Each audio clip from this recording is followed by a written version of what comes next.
Hey guys, and welcome back to the Mission Makers podcast. Now, during the season break, we've been diving back into some of our favourite moments of season 2, and this week we've put together some of the best insights from a topic that all of our guests here at Mission Makers have achieved, and that is geared around the mindset of success. We hear from an exceptional leader in soft skills, Sallyann Della Casa, who shares expert insights into how not to get trapped by other people's expectations of your success. And then we hear from the brother and sister duo Akash and Nikita Mehta, who have been some of the youngest people ever to lead teams at Dior and be awarded the prestigious Forbes Under 30 award. They talk to us about their non-negotiable habits, the downfalls of ego, and the spirituality behind freedom in the East versus freedom in the West. After this, we hear from the absolute legend that is Carl Cox, undoubtedly the best DJ in the world, who's been at it for more than 4 decades, and he talks to us about not chasing success and finding freedom in your calling. And lastly, we hear from my all-time favourite band, the Grammy Award-winning Bob Moses, who talk to us about that iceberg feeling of success. It's a mammoth episode with some epic insight, so let's dive straight in. At the time, when I stepped away, at 30, 31, it was the most courageous thing I had ever done because I was successful at it in other people's eyes. And it's very difficult when other people are already, particularly those who love you the most, your family members, your friends, and they already have you pegged in a certain corner on a shelf, looking a certain way. And you kind of say, wait a minute, no, that's not my spot. I actually want to be in another position. That impacts everybody around you. So the people around you, they were not encouraging at all about me giving up law, about me trying to, as far as they were concerned, they were like, you're going from a lawyer to be a teacher? That was just such a disgrace. It was a very difficult thing, but I just knew deep inside, you know, what I was doing was not aligned to why I'm here. And I think I feel so fortunate that I asked and I was able to answer that question, why are you here? Right? Because if I look at it in the bigness of it, we're just passing through and we're here. And I think when we are in flow with why we're here, it feels different. And I know that now. It feels very, very different. It really, really does. It just, you flow through effortlessly, no matter what obstacles come. You just, you're like water. It's very fluid. You just move with the ocean. I watched a talk recently where you shared that you have a short lifeline on your hand, and I actually have the same. And throughout my early 20s, I adopted this philosophy of live fast, die young. And I race cars, I do all these crazy things. I have no fear when it comes to taking risk. But as I entered my 30s, I really let go of this belief because I realized it became a huge limiting belief, and I was actually sabotaging maybe my health and like the decisions that you just make. And I'm curious to know about the relationship you have now with your lifeline and how it's guided your inner path. Yeah. Wow. I didn't know you had that. And you know what? Exactly what you said is exactly what I did also. So, I'll give you a funny story about this lifeline. So for me, my mom had this guy come from India when I was a child, and he would read everybody's hand and he put it on a tape. And I think I was like 12 or 13 at the time, and the tape actually said she has this really short lifeline. And it was always, and I interpreted that to mean I'm going to die like at any time, right? I'm going to die really young. And I think we don't realize subconsciously the impact on the decisions we make. Maybe that's why I collected all of these degrees. Maybe that's why I tried to be a grown up, way before. But what was really interesting about it, Farah, and kind of very it's a great kind of symbol of me letting go, like you let it go. I bought my first life insurance policy when I was 18 years old. I'm not kidding you. I went and I bought $1 million life insurance policy. And I remember the life insurance guy sitting across the table from me, and he's like, but you're 18 years old. Why are you buying a life insurance policy? I will always remember his name. Larry Shuffman was the guy, the insurance guy, because he was just sitting there going like, what are you doing? You're in college. I was in law school actually at the time. I'd already got into my first year of law school. And I'm like, and I want, and I'm like, my beneficiaries, I wasn't, my beneficiaries were my parents, right? So I was like, and I would like to leave my mother and my father, and not that they needed anything, but this was the frame of mind that I was in, that I was going to die very young. And I just wanted to make sure, if anything happened, my parents were, and everyone was going to be okay. And here's what I did, Farah. I paid the insurance policy like for the next 10 years, like upfront.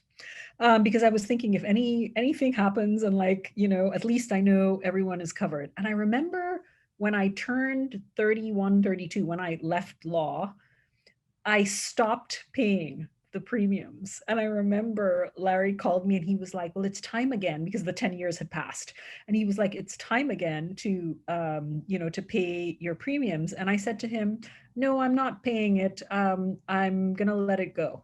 And he was like, well, you have enough interest. I don't know how insurance works. You have enough interest for it to cover you, for, I don't know, a couple more years. And I'll call you back in a couple more years and you tell me what you want to do. And he called me back after a couple of years and I said, no, I'm not paying the premiums. I'm actually going to live really long and everybody's going to be fine. It was this letting go of me, like letting go of law, letting go of all of those things. It was just this symbolic thing of going, no, like you're going to be fine. And, any of us can die tomorrow and you have to just let this thing go. So that's what it was for me, Farah. It was, though, up until that moment, you are correct. I was self-sabotaging myself, making decisions, not thinking through what might be the consequences of that, because I didn't think I was going to be around for it. I love this quote of yours as well that you said about your quality of yeses increases by all the things you say no to, and you actually have a specific not to do list, which I absolutely love, by the way. Most of us have to do lists. Whoever thought, let's have a not to do list? And Yes. that also that also means being quite guarded about who enters your space, which is also very important. Yeah. So why do you think people struggle to say no, and what do you think that says about the way humans are programmed? Sure. And I love that. I recently had to do that again and remind myself to do that. We just started the year and I was really getting burned out. And it was just the fourth week of January. And I realized it was the fourth week of January and I had done, I think, 8 speaking gigs. Plus, my pipeline in business I had to bring in was like $250,000. Plus, I'm building product. Plus, I mean, I was literally at that breaking point. I was not exercising. And I just reminded myself, and I went to my EA and I said, cancel everything. So, by the way, Farah, you're the only thing I'm doing this month in terms of Oh my external. God, I I feel literally honored. canceled everything off. She's like, are you Please. sure? And I said, yes. I'm just like, I need Oh. to and I started training again twice a week, just to be able to get back to center, and it comes from this space, Farah. You cannot give what you do not have within you. And if you show up at 50% because you're overworked, it doesn't matter if you spend 10 hours or 20 hours doing something, all you can give is that 50%. And if you really want to autograph your presence, your work, like a Picasso painting, and that's what I earnestly want to do. I think my customers deserve that. I think my employees deserve that. I think anybody who turns their time and attention, even yourself today, I owe it to you to show up at my 200% that can be autographed. It means I have to make sure that I do whatever it takes that allows me to do that. And that involves saying no to things that you might genuinely say yes to appease, to look good, to be accepted, to the list goes on. Whether it's family, workplace, there's a 99 list of people and the higher you get up in the ladder, the more the requests will be, right? So that's one. Number two, for me also, it's guarding my personal space. So, I do believe I am that average of the 5 people I spend the most time with. And I have to be really guarded about, even though you're running a company, sometimes you don't want to be around the energy of certain people, even in your own organization, right? Because remember, human beings they might just be having a bad day or a bad week. And you have to pick up on that. And because I'm a very open energy, I absorb. I have not learned that gift yet of blocking my energy. So many people have told me that. Mm. So I can come out of talking to someone and feel like a steamroller just rolled over me because I've just absorbed if they had negativity on them, if there was, some people are great and, they shield, but I think that's the double-edged sword of having the gift of connecting with people, is because you're so open. I can connect in a minute at the deepest level with someone, but it's because of that openness. It's the same way if that person had negative energy, I absorb that immediately. So I protect my space. I spend a lot of time alone. I spent a lot of time like in nature, hugging trees, exercising. I recently visited this weekend the Expo Pavilion that just opened up the sustainability, and I literally went and I hugged a tree, and I'm like, you get me. So it goes back to, who do you want to be in the world and how do you want to show up? And that, if I use that as my kind of my true north, then I can do, the not to do list. And I've learned that no is a complete statement. So I don't even have to give an explanation. Can you do da da da da da? And I go, no. And it's a complete statement, and it's okay. So I encourage everybody to get, that. And I have to remind myself, I'm not perfect at it yet.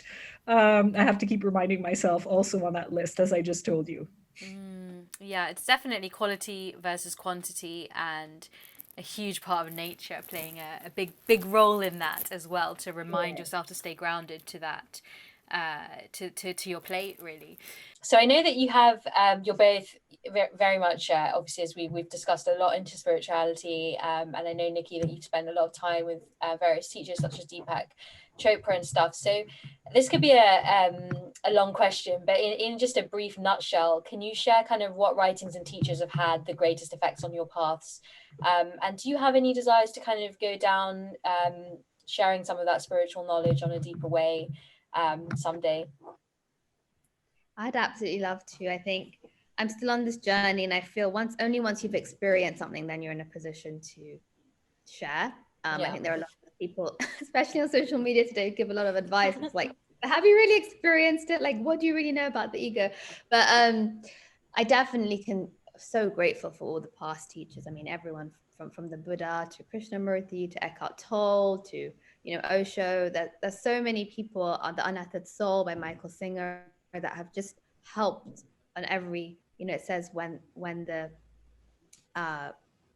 student is ready, the teacher will appear. So all my teachers have been books, and I've learned a lot. And it's one thing to understand something, but it's another thing to apply it and practice it and live it. Correct. So definitely this concept of freedom, surrender, and how it's so different, the freedom in the West to freedom in the East, is something very significant, I think, and has really helped me evolve as a person. Talk to me more about freedom of the West and the East, and the kind of maybe the juxtapositions in that. There is, I think, freedom in the West, and what we've been brought up is, if you want something in life, you go get it.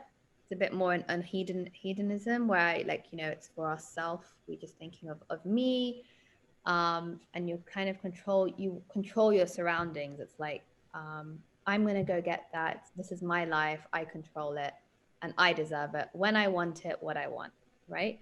Whereas freedom in the East is all about liberation. So how are we free? This concept of anatta in Buddhism, of no self, and moksha or nirvana, liberation from all the worldly desires, but also liberation from ourselves, which is almost like the opposite, right? It's you don't go out and get something, you just surrender and be in the state of let go and let things come to you at its own divine timing. Because if you are going against the river and going against the flow, then conflict starts to happen. And I think that's a struggle with a lot of entrepreneurs today as well. That's why we always need to balance letting go, going with the flow, surrender, and acceptance, because we always try to control our situations, which works in business and with ambition. So if you're ambitious and you have an intention that I want to make a $6 business, like a six-figure business, this is what I have to do. This is my business plan, and this is the steps. You most likely will get there, but it's the complete opposite in your spiritual world and inner self, because you have to let go and you shed and detach. So it's a very interesting balance, I think, when you're on a spiritual journey and then also an outwardly ambitious journey. this balance between letting go and the state of nothingness, and then achievement and success as society defines it. Yeah, I think it's so true, and I think to find your true spiritual self, and to really adopt those practices is about letting go of attachment to the world, and finding ways to be, in this planet and transcending this planet, but without seeking the need to kind of enhance your sense of self. Essentially, what you very much kind of said there. I think Russell Brand said, ego is just an invitation, or pain is just an invitation of the ego. It's just an awareness of the ego, and we have to de-shed it. So I would also say, like, on a devil's advocate perspective, like, I think it's about redefining what we mean by ego, because you can have healthy and unhealthy ego.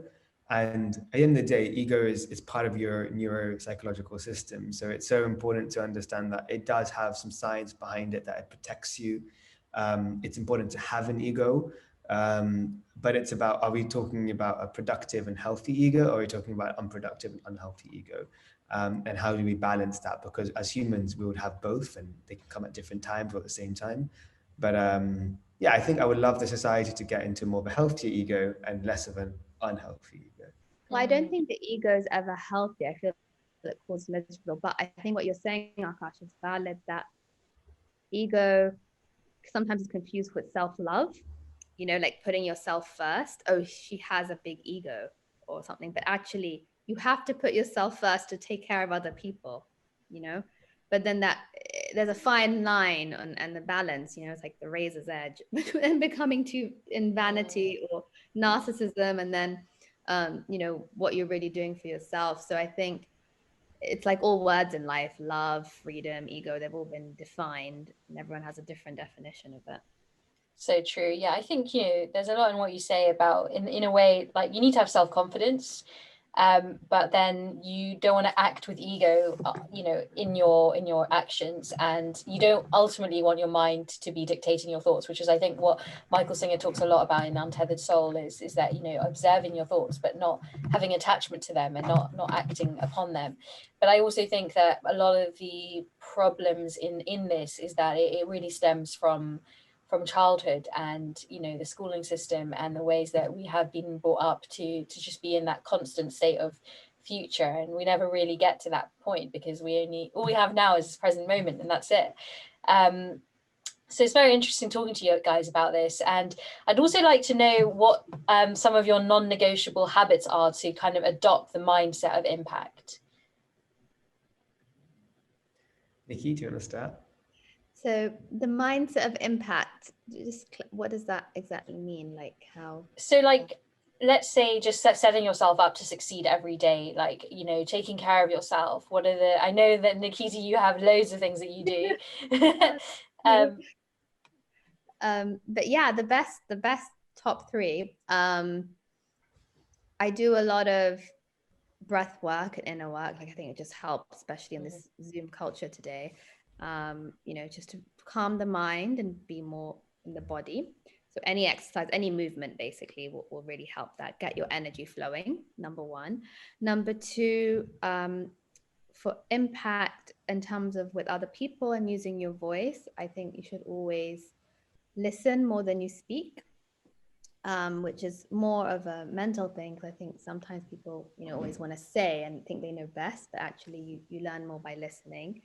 And the third would be, well, I guess it's just more what I do to de-stress, because I think to be a healthy leader, you have to be, very calm within and allow things to change with the constant nature of business, and everyday things change. So I do a lot of, it's ironic, but it's true. I do a lot of head massage and gua sha on my face, and like with oils, and it just really helps de-stress, because our crown chakra, we have, different energy points in our body, but the one right here is linked where we store all the stress and tension. So just by touching it or massaging it, and if even a few minutes every day, it really helps relax our whole nervous system, our vagus nerve, which is linked to so many other inflammations. And I think it can really just self-regulate the body, because we put too much pressure on our brain, and we're like literally forgetting the rest of our body, you know. I think for me, I have like I have a lot of habits, but in terms of the non-negotiable ones, the ones that like will not change every day, they're kind of geared around four main criteria of my being. So the one is about work, and that's about creating a to-do list every day. And I call them the realistic to-do list. I write on a piece of paper what like I'm going to be achieving today, and kind of like what are the non-negotiable things I have to do and what things I would like to achieve. That is kind of like a refresh. Every morning with my coffee, I write that down. I look at that every day and I'm like, cool. I might add to it, but that's my non-negotiable for work. My second thing I do from a fitness perspective is I need to do at least half an hour of something a day, whether it's going for a run, Peloton or yoga, whatever. I have to do 30 minutes and I measure it on my Strava. If I don't do it, I can't. So even if I sometimes at 1 a.m. I'm about to sleep, I'll still do it because I need to do that. It's non-negotiable. Healthy or not, it's non-negotiable. And the third thing, well, the four things. The third thing is about my mind. So it's really about just kind of making sure that I have that 30 or 20 minutes or 10 minutes of a micro meditation. So it might be 5 minutes some days, it might be 30 minutes other days, it might be even 1 minute some days. But I try to do a little bit of just breathing, sitting, closing my eyes in that moment and just trying to relax. And usually I do it in between Zoom calls because it gives me a sense of escapism. And my last thing that I personally think is so important is to have, for sure, something fun in the day, like something to look forward to every single day. So tomorrow, I plan it the day before and I'm like, tomorrow I'm going to do a bit of Lego, or tomorrow I'm going to meet a friend, or tomorrow I'm going to play Catan online. You know, like I make sure I need to do something like that, especially during COVID and lockdown. Like we need to have some exciting moments every day, because every day we live, it'll be a shame to not have a moment of joy that's for you, not for work, not for your body, you know, just for you. 100%. Thank you guys for sharing that with us. So it's kind of well known that, you know, the arena of the music industry is highly political, and it rarely escapes, you know, any artist, any industry professional, no matter what stage they're at. So what would your advice be to artists and professionals who have to face these tough mental minefields? How have you stayed resilient during this 4 decades that you've had in the music industry? I think what it is for me more than anything else is the way how I grew up in the scene. You know, there was no template for success. There was no template for making music. There was no template for, you know, how to make a party or run a party. It was just how you felt at the time by whatever you felt that you could basically give. It's all about giving. It was never about taking at all. And for me, it's never about taking. And I've always said to myself, if I get paid to do anything, it's an absolute bonus. Thank you very much. If you've enjoyed yourself and you want to show me some gratitude by paying me, and then thank you. I mean, it's the same for race car drivers, it's the same for horse racers, it's the same for tennis players, it's the same for any profession. Footballers get 10 times more money than God, you know. But if he kicks that goal the ball in the goal at that particular time, and you paid your season ticket subscription, and that's all you want to see happen, you're more than happy to go, that's why I pay my season ticket. So for me, the drive has never been about what I can get out of it. It's what I can give to it, to what I get out of it. And I think that's, if there's a secret to success for me, I think it's always been about that, because I've never chased anything. It's difficult mentally if you're chasing something. And if you don't get there, you feel like a failure, or you feel like, you know, you could have done something different, or it feels like that maybe, you know, people don't like you, or it's not the sound of now, or this sort of. I'm like, forget about all of it. The fact that you've done something, you created something, and it's yours, he or she, doesn't matter. At the end of the day, that's a success, because there's a lot of people out there that are not doing what you're doing in any way, shape, or form. So if you do become successful by it, then great. You've done something that people really enjoy. And it's not a commercial sellout on anything. It's just that it doesn't matter. It worked, and that's it. So whatever you do, you have to do because you love it, you enjoy it, and that makes you who you are, no matter what success you're looking for. The success will only come if you just continue to do what you do and be happy by it. You just have to be happy. That's your strength, to be happy. Because if you're upset and unhappy by it, it makes your life a lot more difficult to be understood based on what you're trying to achieve. And for me, I've never, ever chased anything. I've just done it because it felt right for me to do what I'm doing. Something that I wanted to ask just before we go into the next section is that success is like an iceberg, and people really only see the tip unless they know you obviously very well. What have people not seen underneath the perception of Bob Moses, and what's one thing that you struggled with the most as artists, and that's then helped you sort of navigate that challenge? Oh, good question. I think that iceberg thing is so true. I remember seeing a thing where I believe it was a graphic designer who turned around a piece of work very quickly for a client and, said, this is what I'm charging. And the person went, what? But that only took you, a day. I'm not going to pay that. He's like, no, it took me the 25 years of my life to get to the point where I could do it in a day, Yeah. And I very much believe that that's like every hour that, Tom spent alone in his room when he was a kid playing guitar, like that, all of those experiences, all the records that you listen to, that all makes you who you are as a musician, And I think the tip of the iceberg is us being Bob Moses that release records and play shows and have a great time. But the bottom of it is two guys who like have put in a lot of work, have had a dream to do this their whole life, have spent countless hours practicing, countless hours pondering over what a good song is and pushing themselves. And we've had it's really hard work, but we have a tremendous amount of fun. And like you said, I can't imagine doing it alone, and I'm really lucky to have Tom doing it. So I think it's just the thing that people don't see is just the it's not, you hear about overnight successes. There are no such things as overnight successes. Maybe one thing you do become successful overnight, but it takes a lot of work to get there, And one of the greatest sort of pieces of advice we've ever heard is a guy said, I worked really hard to get lucky, and I really feel like that's true.